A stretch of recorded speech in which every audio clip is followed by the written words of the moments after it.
أن لا إله إلا الله وحده لا شريك له ونشهد أن سيدنا ونبينا ومولانا محمدا عبده ورسوله أما بعد فأعوذ بالله من الشيطان الرجيم بسم الله الرحمن الرحيم يا بني آدم قد أنزلنا عليكم لباسا يواري سوآتكم وريشا ولباس التقوى ذلك خير ذلك من آيات الله لعلهم يذكرون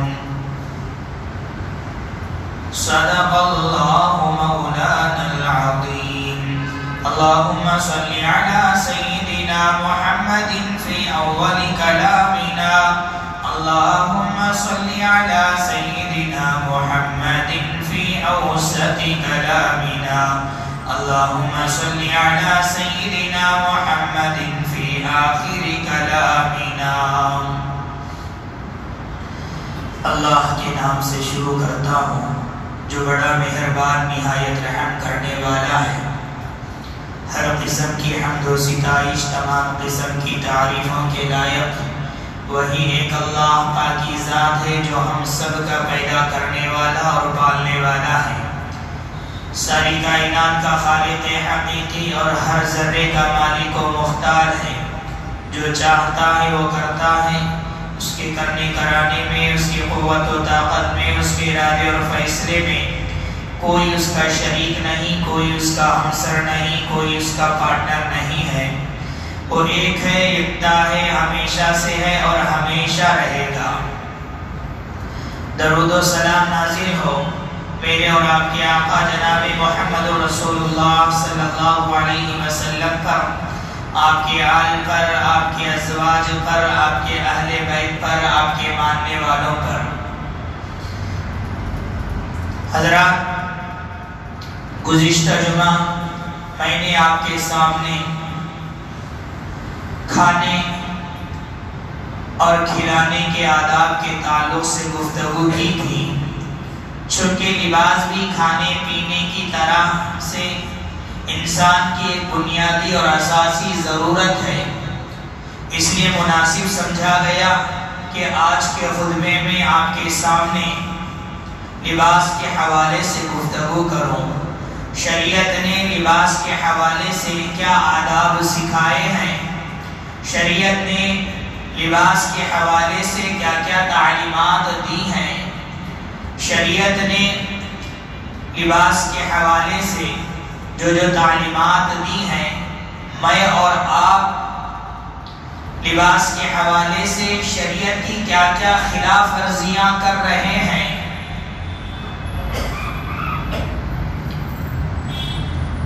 اس لیے میں مناسب سمجھا کہ لباس کے حوالے سے گفتگو کروں، اس لیے میں نے سورۃ الاعراف کی ایک آیت تلاوت کی ہے۔ اس آیت میں اللہ تبارک و تعالیٰ نے میری اور آپ کی زندگی میں جو لباس کی اہمیت ہے، اس آیت میں اس لباس کی اہمیت کو واضح فرمایا ہے۔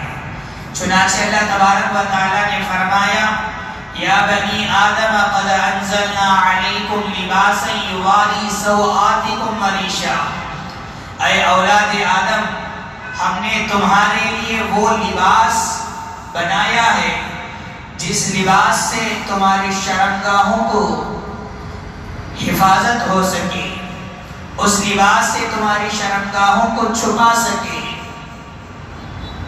اور لباس باعث زینت بھی ہے، باعث رونق بھی ہے انسان کے لیے، باعث خوبصورتی بھی ہے انسان کے لیے۔ وَلِبَاسُ التَّقْوَى ذَلِكَ مِنْ آیَاتِ اللَّهِ وَلِبَاسُ التَّقْوَى ذَلِكَ مِنْ خَيْرٍ، اور یہ جو لباس ہے، لباس میں بہترین لباس تقوی کا لباس ہے۔ ذَلِكَ مِنْ آیَاتِ اللَّهِ لَعَلَّهُمْ يَذَّكَّرُونَ، اس آیت میں اللہ تبارک و تعالیٰ کی نشانیاں ہیں نصیحت حاصل کرنے والوں کے لیے۔ حضرات، اس آیت میں اللہ تبارک و تعالیٰ نے لباس کے حوالے سے 3 اہم اور بنیادی باتیں بتلائی ہیں۔ لباس کا مقصد کیا ہے، لباس کی حکمت کیا ہے، لباس کا فلسفہ کیا ہے۔ لباس کا سب سے پہلا مقصد یہ ہے کہ ستر پوشی، ہمارا ستر کو چھپانا۔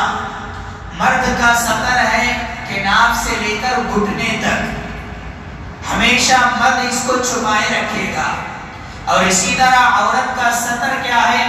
عورت کا ستر خود عورت ہے، سر سے پیر تک وہ اپنے ستر کو چھپائے گی، پردہ کرے گی۔ یہ پہلا مقصد ہے لباس کا، اس لیے کہ انسان شرم و حیا رکھنے والی مخلوق ہے۔ آپ کی شرمگاہ کو کسی دوسرے کی نظر نہ پڑے، دوسرے کی شرمگاہ پہ آپ کی نظر نہ پڑے، اس لیے اللہ تبارک و تعالیٰ نے لباس کو بنایا ہے، کپڑے کو بنایا ہے۔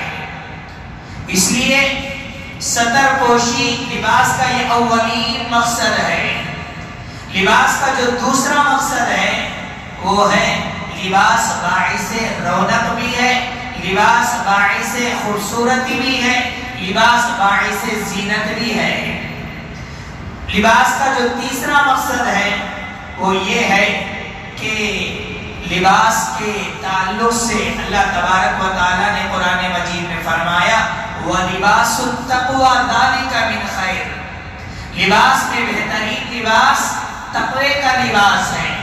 تو انسان جب لباس پہنتا ہے سنجیدگی کے ساتھ، پورے اہتمام کے ساتھ، جب ستر کو چھپائے ہوئے جب لباس پہنتا ہے، یہی لباس اسے تقوی کا بھی سبب بن جاتا ہے۔ لہٰذا اللہ تعالیٰ نے اس آیت میں لباس کے تین اہم مقاصد کو بیان فرمایا ہے۔ حضرات، لباس، مرد چاہے جو بھی لباس پہنے، عورت چاہے جو بھی لباس پہنے، یہی لباس ان کے اخلاق پر گہرا اثر چھوڑتا ہے۔ انسان کی زندگی میں انسان جو لباس پہنتا ہے، یہ لباس انسان کے اخلاق پر اثر چھوڑتا ہے۔ انسان کے اخلاق پر لباس کا اثر ہوتا ہے، اس کے کردار پر اثر ہوتا ہے۔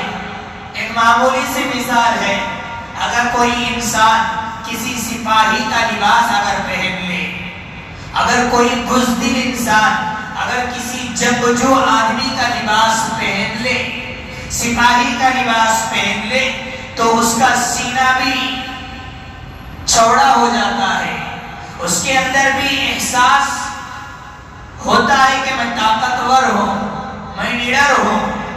صرف معمولی ایک سپاہی کا لباس پہننے سے انسان کے اندر یہ احساس ہوتا ہے کہ میں بہت بڑا طاقتور ہوں، میں بہت بڑا نڈر ہوں۔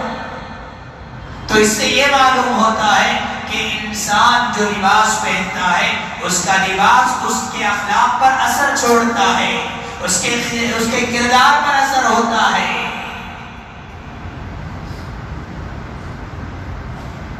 بنیادی بات یہ ہے کہ لباس کے ساتھ اللہ تبارک و تعالیٰ نے حضرت آدم و حوا علیہ السلام کو جنت میں رکھا تو لباس کے ساتھ رکھا۔ جب انسان دنیا میں آنے کے بعد زندگی گزار کر جب چلا جاتا ہے،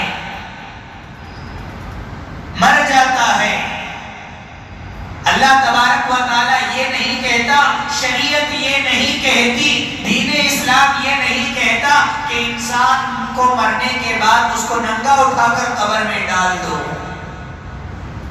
دین اسلام یہ نہیں کہتا مرنے کے بعد بھی اس کو لباس پہنا کر اس کو دفنایا جائے گا۔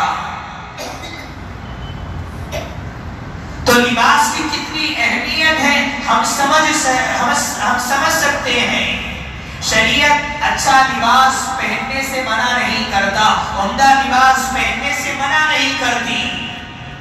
اس لیے ہماری زندگی میں اچھا لباس ہونا چاہیے، اچھا لباس پہننا چاہیے، عمدہ لباس پہننا چاہیے۔ پیارے نبی صلی اللہ علیہ وسلم کے زمانے میں ایک صحابی میلے کچیلے کپڑے پہنے ہوئے تھے، جبکہ وہ خوشحال رہنے والے صحابی، مالدار صحابی تھے۔ پیارے نبی صلی اللہ علیہ وسلم کی نظر جب اس صحابی پر پڑی تو پیارے نبی صلی اللہ علیہ وسلم کا چہرہ ناگواری کے آثار میں مبتلا ہو گیا، یعنی پیارے نبی صلی اللہ علیہ وسلم اپنا چہرے کو پھیر لیا۔ وہ صحابی جب پیارے نبی صلی اللہ علیہ وسلم کے چہرے میں یہ ناگواری کے آثار کو جب دیکھا تو وہ صحابی سمجھ گئے کہ میرے میلے کچیلے کپڑے ہونے کی وجہ سے پیارے نبی کو یہ اچھا نہیں لگا، اس لیے پیارے نبی صلی اللہ علیہ وسلم نے میری طرف سے چہرے کو پھیر لیا ہے۔ وہ صحابی فوراً گئے، جا کر اپنے گھر میں میلے کچیلے کپڑے کو اتارا، صاف ستھرا لباس پہن کر جب آئے پیارے نبی صلی اللہ علیہ وسلم کی خدمت میں، کیونکہ وہ صحابی خوشحال صحابی، مالدار صحابی تھے۔ اس کے بعد پیارے نبی صلی اللہ علیہ وسلم نے فرمایا ان اللہ یحب اذا انعم علی عبد، پیارے نبی صلی اللہ علیہ وسلم نے فرمایا جب اللہ تعالیٰ آپ کو نعمت سے نوازا ہے، جب آپ کو خوشحالی سے نوازا ہے، مال و دولت سے نوازا ہے، اللہ تعالیٰ آپ کی زندگی میں بھی نعمت کے آثار کو دیکھنا چاہتا ہے۔ اللہ تعالیٰ نے آپ کو نوازا ہے، آپ کو نعمت دی ہے، اس کے باوجود بھی آپ نعمت کا اظہار نہیں کر رہے ہیں۔ پیارے نبی صلی اللہ علیہ وسلم نے اس صحابی کو نصیحت کی، جب اللہ تعالیٰ نے آپ کو نعمت سے نوازا ہے تو اللہ تعالیٰ اس نعمت کو آپ کی زندگی میں بھی دیکھنا چاہتا ہے، اس لیے اچھے لباس پہنو، عمدہ لباس پہنو، صاف ستھرا لباس پہنو۔ بعض صحابہ کو یہ شبہ ہو گیا، یہ ڈاؤٹ ہو گیا، کہیں اچھا لباس پہننا کہیں یہ تکبر کی علامت تو نہیں؟ پیارے نبی صلی اللہ علیہ وسلم سے جا کر عرض کرنے لگے صحابہ، یا رسول اللہ ہم اچھا کپڑا پہننا چاہتے ہیں، اچھا جوتا اور چپل پہننا چاہتے ہیں، کہیں یہ اچھا کپڑا پہننا، کہیں یہ اچھے جوتے اور چپل پہننا یہ تکبر کی علامت تو نہیں؟ پیارے نبی صلی اللہ علیہ وسلم نے فرمایا ان اللہ جمیل یحب الجمال، بے شک اللہ تبارک و تعالی خوبصورت ہے اور خوبصورتی کو پسند کرتا ہے، اللہ تعالیٰ جمیل ہے اور جمال کو پسند کرتا ہے، لہذا اپنی زندگی میں اچھا لباس پہنو، صاف ستھرا لباس پہنو، خوشی کا موقع ہے، خوشی کی مناسبت ہے، اچھا لباس پہنو، جمعے کی مناسبت ہے، اچھا لباس پہنو، عید الفطر کی مناسبت ہے، اچھا لباس پہنو، عید الاضحیٰ کی مناسبت ہے، اچھا لباس پہنو، آپ کے گھر میں اگر مہمان آنے والے ہیں آپ ان کے استقبال کے لیے اچھا لباس پہنو، آپ کی شادی کا موقع ہے اچھا لباس پہنو۔ پیارے نبی صلی اللہ علیہ وسلم کے پاس کفار و مشرکین کے وفود آیا کرتے تھے، یہود و نصارہ کا وفود آیا کرتے تھے، پیارے نبی صلی اللہ علیہ وسلم کے پاس یہ الگ لباس تھا، یہ الگ جوڑا تھا جو مستقل پیارے نبی صلی اللہ علیہ وسلم نے آپ کی خدمت میں جو وفود آیا کرتا تھا، جو کینڈیڈیٹ آیا کرتے تھے، ان کے استقبال کے لیے پیارے نبی صلی اللہ علیہ وسلم خاص طور پر اس لباس کو پہن کر ان کا استقبال کیا کرتے تھے۔ حضرت عمر فاروق رضی اللہ عنہ ایک مرتبہ بازار میں ایک جوڑا فروخت ہوتے ہوئے دیکھا، ایک اچھا لباس، خوبصورت لباس فروخت ہوتے ہوئے بکتے ہوئے دیکھا تو وہ خرید کر پیارے نبی صلی اللہ علیہ وسلم کی خدمت میں لا کر ہدیے کے طور پر پیش کرنے لگے، یا رسول اللہ یہ جوڑا میری طرف سے آپ کے لیے گفٹ ہے، ہدیہ ہے، آپ اس کو قبول کریں۔ جب آپ کی خدمت میں وفود آیا کرتے ہیں تو اس وقت میں یہ کپڑے کو پہنا کریں۔ اس سے یہ معلوم ہوتا ہے کہ شریعت ہمیں اچھا لباس پہننے سے کبھی منع نہیں کرتی، عمدہ لباس پہننے سے کبھی منع نہیں کرتی. صاف ستھرا کپڑا پہنو، اچھا لباس پہنو، عمدہ لباس پہنو.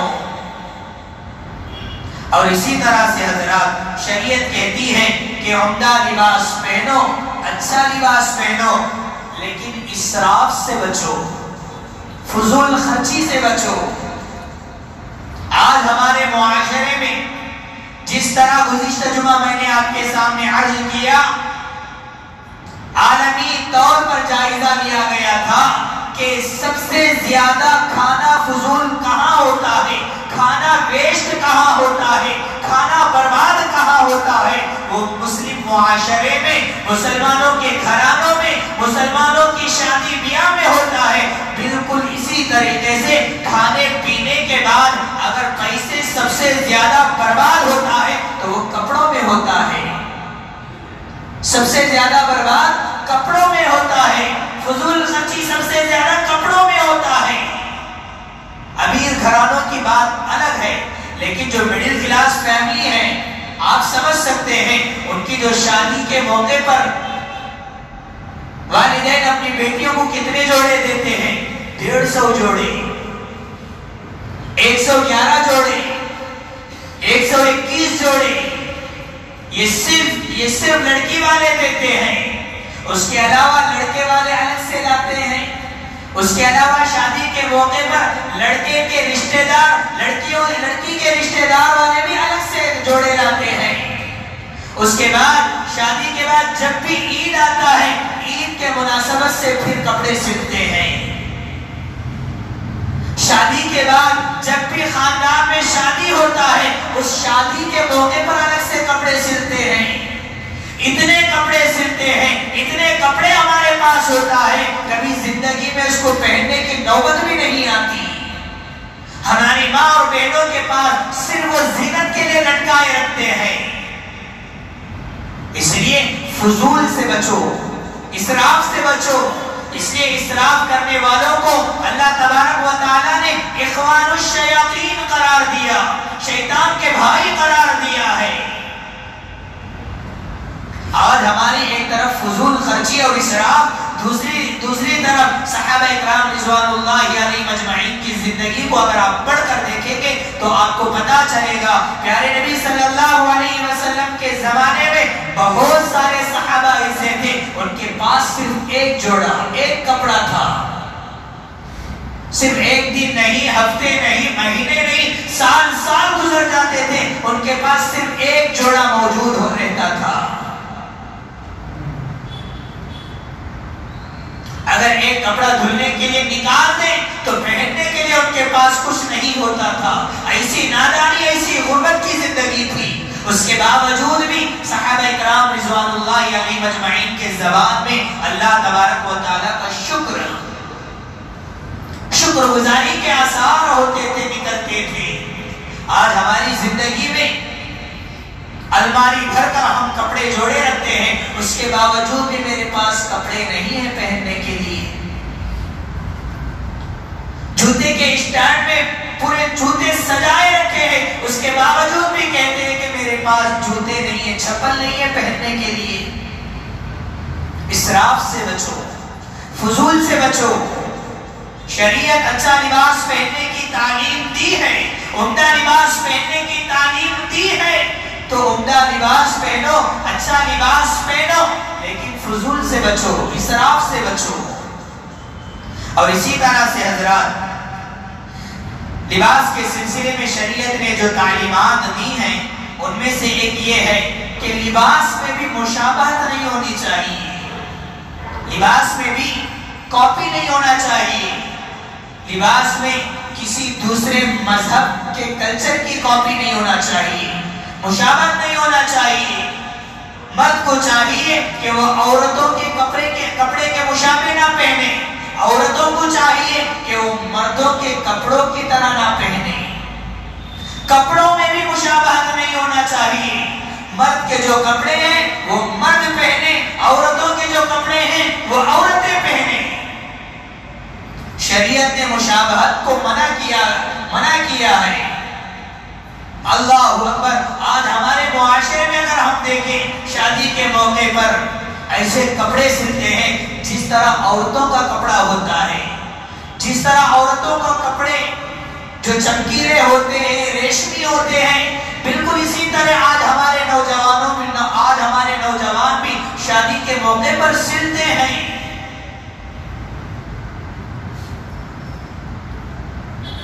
کپڑا اچھا پہنو، سادگی رہے۔ کسی شاعر نے کیا ہی خوب کہا ہے، مزاحیہ انداز میں کہا کہ فیشن کا یہ دور سہانا لگتا ہے، اچھا خاصا لڑکا زنانہ لگتا ہے۔ پل بھر میں کیسے بدلتے یہ نقشے، اچھا خاصا لڑکا بھی شبانہ لگتا ہے۔ آج ہمارے معاشرے میں، آج ہمارے نوجوانوں کا جو فیشن کا جو ماحول ہے، اللہ حفاظت فرمائے۔ پیارے نبی صلی اللہ علیہ وسلم نے سخت وعید سنائی ہے، کان کھول کر سنے میرے نوجوان بھائیوں۔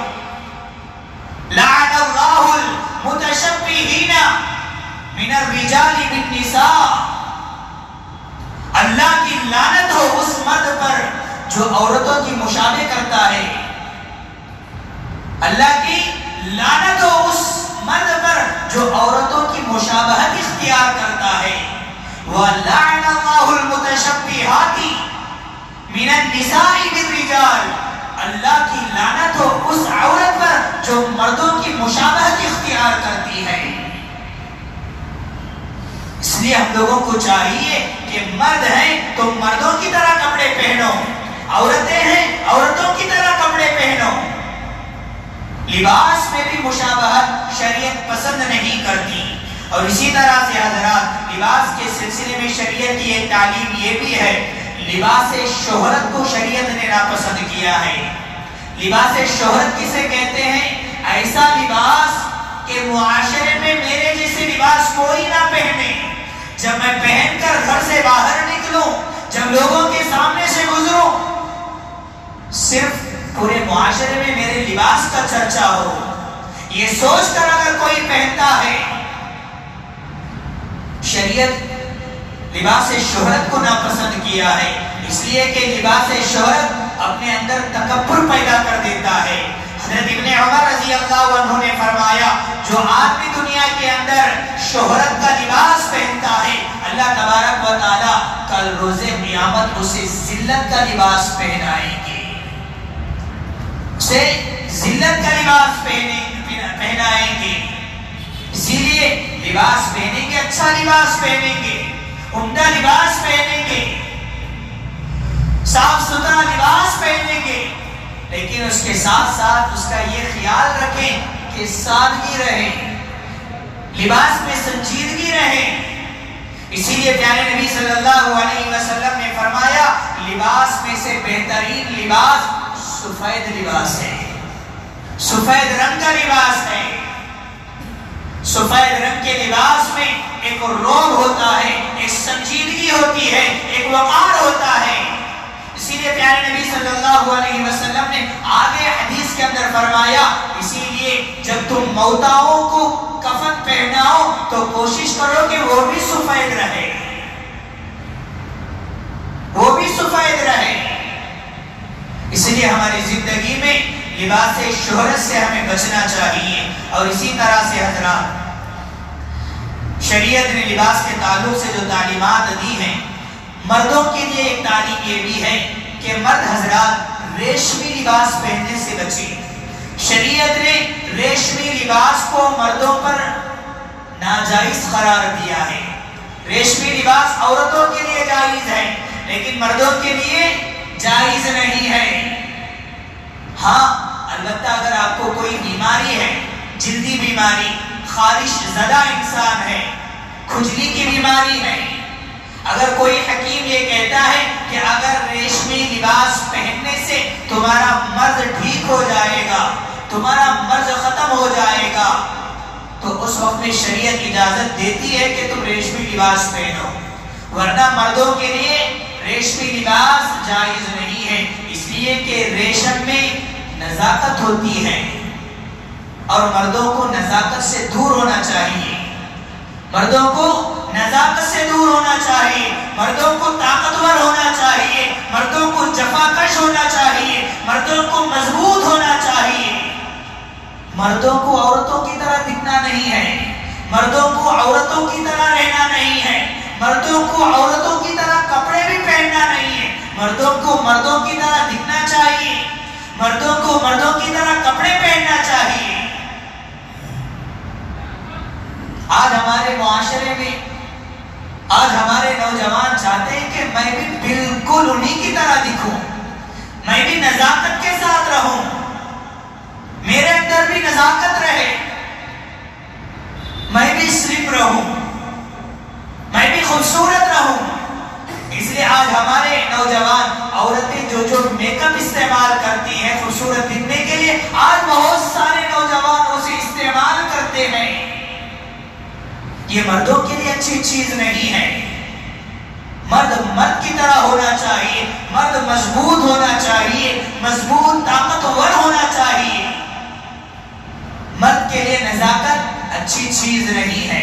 اور اسی طرح سے حضرات، لباس کے تعلق سے شریعت نے جو تعلیمات دی ہیں ان میں سے اسبال ازار بھی ہے، ٹخنے سے نیچے پینٹ یا ازار یا لنگی لٹکانا یا پائجامہ لٹکانا۔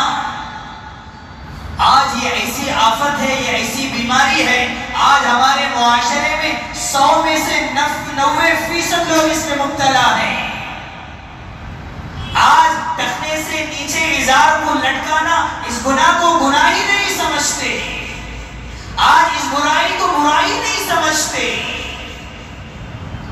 حدیثوں کے اندر کتنی سخت وعید بیان کی گئی ہیں۔ پیارے نبی صلی اللہ علیہ وسلم نے فرمایا لا ينظر اللہ الی من جر ثوبہ خیلا۔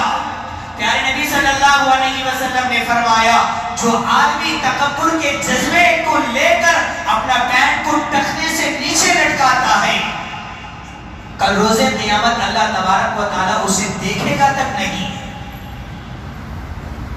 بات کرنا تو دور کی بات، اسے دیکھے گا تک نہیں۔ دوسری حدیث میں پیارے نبی صلی اللہ علیہ وسلم نے فرمایا ثلاثۃ لا يكلمهم الله يوم القيامة ولا ينظر إليهم ولا يزكيهم ولهم عذاب أليم۔ 3 افراد ایسے ہیں، 3 آدمی ایسے ہیں، کل اللہ تبارک و تعالیٰ انہیں نہ تو بات کرے گا، نہ تو ان کی طرف دیکھے گا، نہ ان کو گناہوں سے پاک و صاف کرے گا، بلکہ اللہ تبارک و تعالیٰ نے فرمایا وَلَهُمْ عَذَابٌ أَلِيمٌ، ان کے لیے دردناک عذاب تیار کر رکھا ہے۔ ان 3 افراد میں سے ایک افراد المسبل ازارہ، جو اپنا پینٹ یا لنگی یا پاجامہ اپنے ٹخنے سے نیچے لٹکاتا ہے۔ جب پینٹ نیچے لٹکانے کی بات آتی ہے تو لوگ صرف نماز کے وقت میں اپنے پینٹ کو یا لنگی کو ٹخنے سے اوپر اٹھا لیتے ہیں۔ اللہ کی ناراضگی مسجدوں کے اندر بھی اگر کوئی آدمی لٹکاتا ہے، جب بھی اللہ کی ناراضگی ہے، یا مسجد سے باہر اپنا پینٹ ٹخنے سے نیچے لٹکاتا ہے، جب بھی اللہ کی ناراضگی ہے۔ آج ہم لوگ کتنا ہلکا، کتنا لائٹلی لے لیتے ہیں اس چیز کو۔ صحابہ اکرام رضوان اللہ علیہم مجمعین، حضرت عمر فاروق رضی اللہ عنہ کا واقعہ آپ سنے ہیں، جب آخر وقت میں پیارے حضرت عمر فاروق رضی اللہ عنہ کو نماز کی حالت میں جب چھرا کھونپ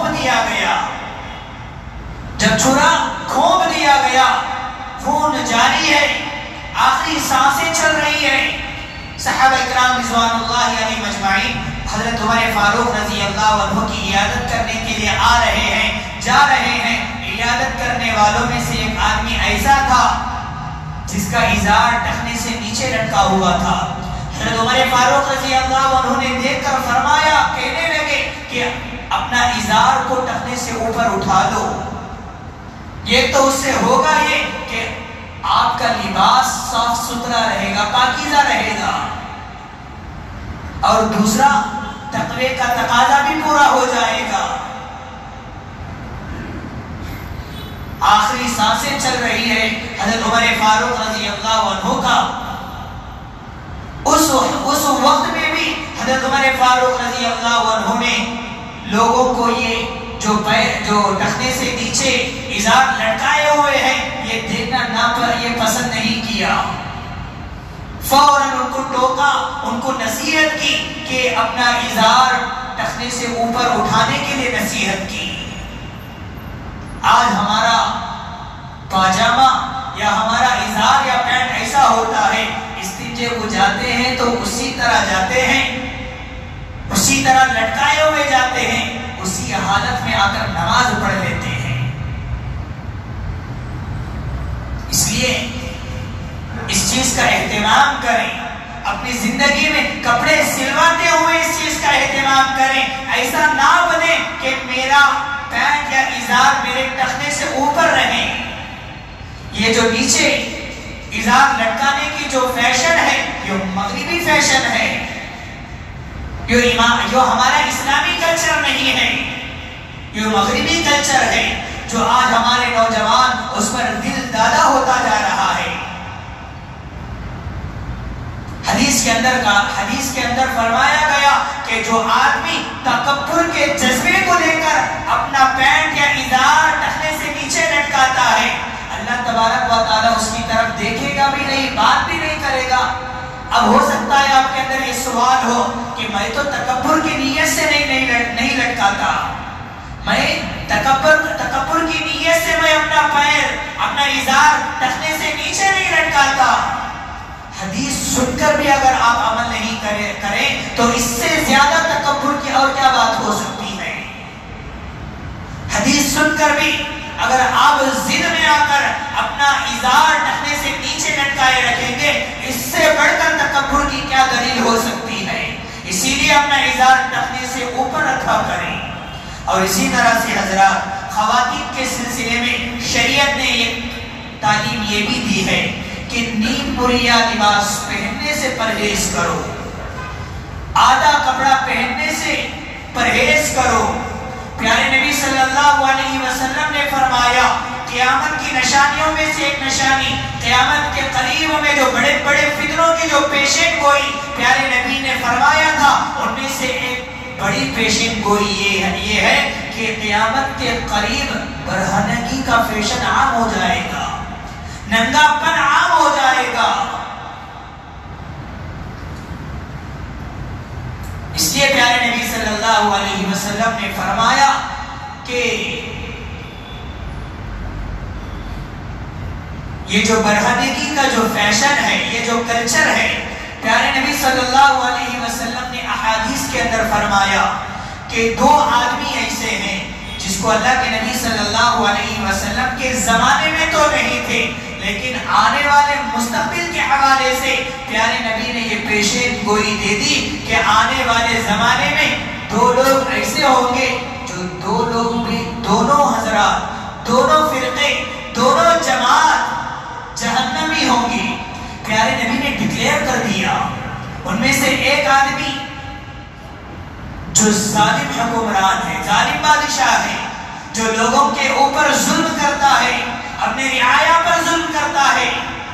اور اسی طرح وہ آدمی عورتوں کے تعلق سے خاص کر اللہ کے نبی نے فرمایا وہ عورتیں جو کپڑا پہن کر بھی ننگی ہوگی, کپڑا پہن کر بھی ننگی کہلائی جائے گی. کاسیات عاریات. اللہ کے نبی صلی اللہ علیہ وسلم نے اس دو جملے کے اندر آج کے پورے کلچر کو سمو دیا. اس جملے کے اندر آج معاشرے کے اندر ایسے لباس پہنتے ہیں آج خواتین, کپڑا پہننا نہ پہننا دونوں ایک ہو گیا ہے. آج عورتیں جتنی زیادہ جسم دکھاتی ہے اتنا زیادہ اس کو فیشن سمجھتے ہیں. اس لیے پیارے نبی صلی اللہ علیہ وسلم نے فرمایا یہ دو آدمی جہنمی ہیں. لم یرح رائحۃ الجنہ, یہ دو جہنمی آدمی ہیں.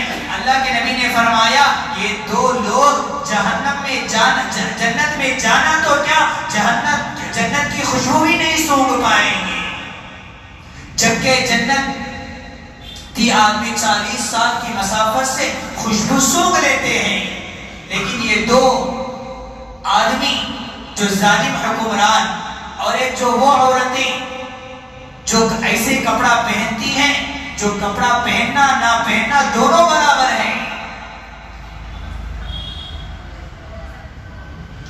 کاسیات عاریات، یہ دو جملے سخت الفاظ میں پیارے نبی نے فرما دیا، پیشین گوئی دے دی کہ قیامت کے قریب میں یہ فتنے ابھرنے والے ہیں.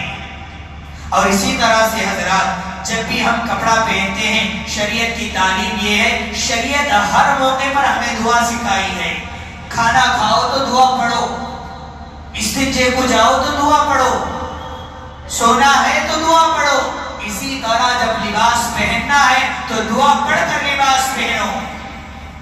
نیا کپڑے پہننے کے لیے شریعت نے الگ دعا سکھائی ہے، عام کپڑے پہننے کے لیے شریعت الگ دعا سکھائی ہے. ہمیں اہتمام کرنا چاہیے.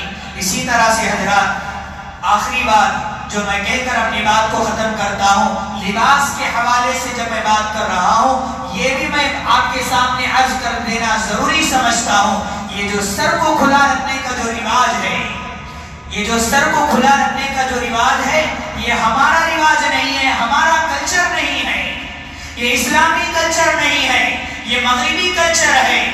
آج ہمارے معاشرے میں، مسلمانوں کے معاشرے میں اگر آپ دیکھ لیں، کسی بھی مسلک سے تعلق رکھنے والے ہو، چاہے وہ حنفی ہو، چاہے وہ شافعی ہو، چاہے وہ حنبلی ہو، چاہے وہ مسلکی ہو، چاہے وہ سلفی ہو، چاہے وہ سنی ہو، چاہے وہ بریلوی ہو، کسی بھی مسلک سے تعلق رکھنے والے ہو، آپ حضرات جا کر پوچھ لیں. اہل علم حضرات کہتے ہیں یہ جو سر کھلا رکھنے کا جو رواج ہے، جو سر کھلا رکھنے کا جو کلچر ہے، یہ مسلمانوں کا کلچر نہیں ہے، یہ مغربی کلچر ہے. 1400 صدیوں سے جو کلچر، جو رواج چلتا ہوا آ رہا ہے مسلمانوں کا، وہ سر کو ڈھانکنے کا کلچر ہے. پیارے نبی صلی اللہ علیہ وسلم کی پوری زندگی آپ دیکھ لیں. قرون اولا میں صحابہ اکرام رضوان اللہ علیہ مجمعین عمامہ باندھتے تھے اور اپنے سر کو ڈھانپ کر رکھتے تھے. آج جو سر کھلا رکھنے کا جو رواج، جو فیشن چلا ہوا ہے، یہ مسلمانوں کا کلچر نہیں، مسلمانوں کا رواج نہیں ہے. اس لیے حضرات آج ہم لوگ سر ڈھانپنے کی بات کرتے ہیں، ٹوپی پہننے کی بات کرتے ہیں، فوراً ٹوپی کو نماز سے جوڑتے ہیں. یہ صرف نماز کے حد تک محدود نہیں ہے. آپ نماز کے حالت میں رہیں یا نماز سے باہر رہیں، اپنے سر کو ڈھانپنے کی بات نہیں. اہل علم نے کہا، فقہا نے کہا کہ افضل ہے، اولا ہے، اپنے سر کو ڈھانپ کر رکھو. ہاں بعض لوگ یہ غلو کرتے ہیں کہ بغیر ٹوپی کے اگر نماز پڑھے تو نماز نہیں ہوتی، یہ بھی غلط ہے. اب اگر کبھی آدمی ٹوپی کے بغیر کبھی کبھار نماز پڑھ لیتا ہے تو نماز تو ہو جاتی ہے، لیکن ہمیشہ ٹوپی کے بغیر نماز پڑھنا، ہمیشہ ٹوپی کے بغیر نماز پڑھنے کا عادت ڈالنا، یہ اچھی بات نہیں ہے. اسے مکروہ تنزیہی قرار دیا ہے. اور اسی طرح سے حضرات شیطان کا ایک ایجنڈا ہے، وہ ایجنڈا یہ ہے کہ انسان کو ننگا کرنا، انسان کو بڑھانا کرنا. ایسا نہیں ہے کہ وہ دنیا میں آنے کے بعد اس مشن کو آغاز کیا، اس مشن کو شروع کیا، ایسا نہیں ہے، بلکہ وہ شیطان نے جنت میں ہی اس مشن کو شروع کر دیا. جب حضرت آدم و حوا علیہ السلام کو ورغلایا، پھسلایا، جب انہوں نے وہ درخت کا پھل کھا لیا، جیسے ہی انہوں نے درخت کا پھل کھا لیا تو ان کے جسم سے کپڑے اتر گئے. اللہ تعالیٰ نے سورۃ الاعراف کے اندر فرمایا فَطَفِقَانِ يَخْصِفَانِ عَلَيْهِمَا مِنْ وَرَقِ الْجَنَّةِ. جیسے ہی ان کے جسم سے لباس اتر گیا تو حضرت آدم و حوا علیہ السلام فوراً جنت کے درختوں سے پتے توڑ جسم کو ستر کو چھپانے لگے. آج شیطان دنیا کے اندر یہی چاہتا ہے کہ تمہیں برہنہ کرے، خواتین کو برہنہ کریں.